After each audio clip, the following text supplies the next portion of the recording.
From hitting a pregnant woman with his car, to getting accused of disorderly conduct with a waitress, and then getting arrested for possession of open alcohol and misuse of a firearm, MMA legend Jon Jones has had multiple incidents with the law. I do. Thank you. My fault.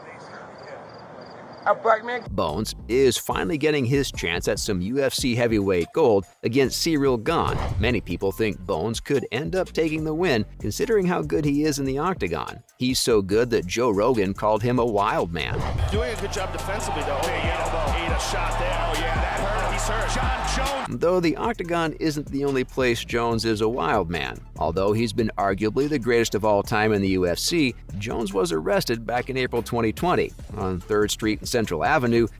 You'll get a chance to write a breath sample on stuff to get down to the prison transfer center. The Albuquerque Police Department reacted to a single gunshot. The officer, Jason Brown, arrived only to find the UFC legend sitting in a black Jeep. The engine was running. An almost empty bottle of mezcal was laying on the floor at the back of the passenger seat. Officer Brown looked under the driver's seat and even found a handgun. According to the report, there was a green leafy substance on his shirt. I wonder what that could have been. The officer said it was consistent with marijuana, and Jones' facial area seemed to emanate a strong odor of booze. When Jones was asked to perform a few sobriety tests, he did poorly on all 3 of them. A breathalyzer test was also done.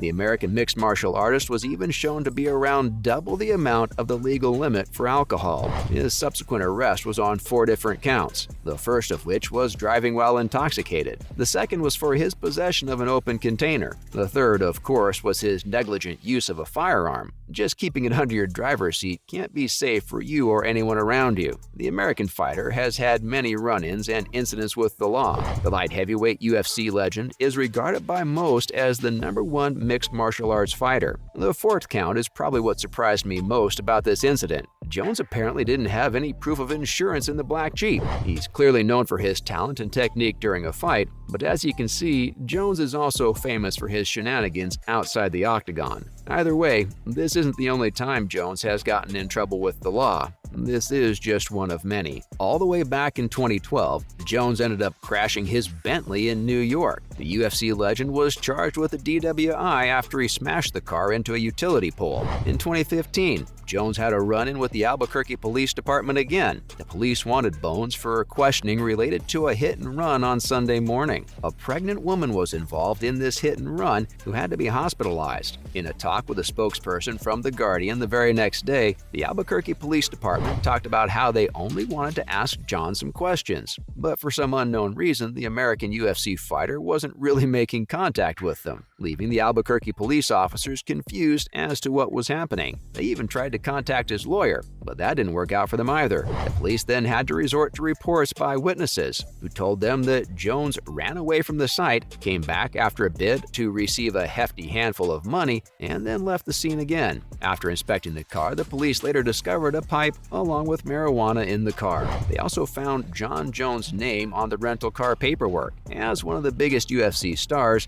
Jones was set to defend his title at UFC 187 against Anthony Johnson, while the Albuquerque Police Department was gathering more facts about what had happened after the hit-and-run incident involving the pregnant woman and the police digging into the matter. Jon Jones was arrested in New Mexico. I won't require a curfew, but I'm going to...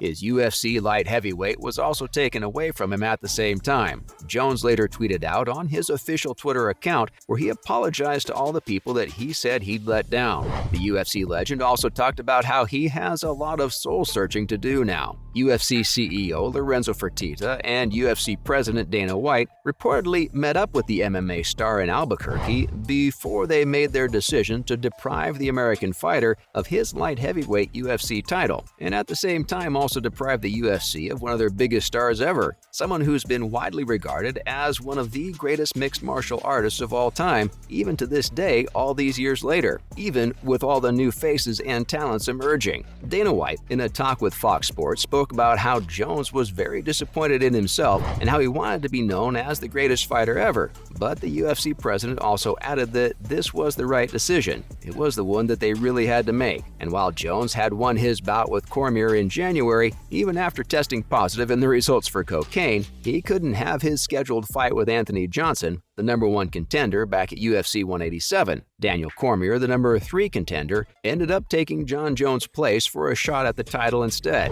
Take this time to thank Daniel Cormier for being my biggest rival.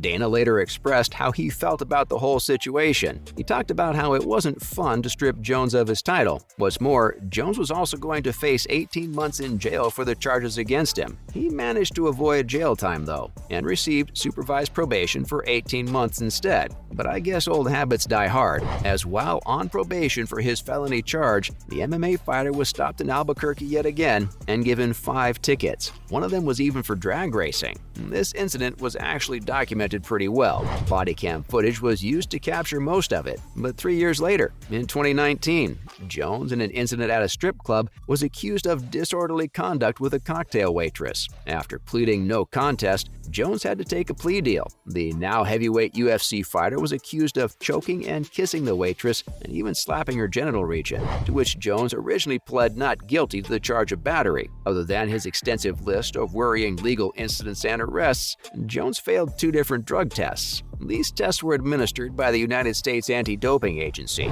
All the staff of the UFC, Daniel Cormier, I want to apologize. This is the organization that facilitates drug testing for Dana White's UFC. After failing the test twice on separate occasions, Jones was suspended both times. While the American fighter has always been entertaining in the octagon, his behavior outside the UFC has been raising many concerns. All right, just have to make sure you don't have weapons, okay? Yes, sir. I want to turn around. Hands behind your back. And most of these concerns have to do with his own mental health, and other people he's ended up hurting too, of course. The Bernalillo County District Attorney distributed body cam footage of his incident with the law in 2020. Jones seems absolutely distraught in the footage, and he also mentioned how he's worried for his family. The UFC star kept repeating the fact that he has anxiety. Being in the car or anything But like it was that. in the car. But my bull that had residue was in the car. This candid body cam footage shows viewers a behind-the-scenes look at Jones, someone who's usually seen as an unstoppable beast in the octagon. In the footage, though, people saw him as an intoxicated, distressed, and mentally unwell man. It reveals a lot of his mental health issues as well as familial problems. So while he may be a star in the octagon, his life outside has always been a downward spiral. After this incident, though, Jones was given 96 consecutive hours in a community custody program. He also received 48 hours of community service, a fine, and was to remain on probation for a year. Hopefully his mental health and familial issues ease up soon. Well, there you have it, the real reason Jon Jones was arrested.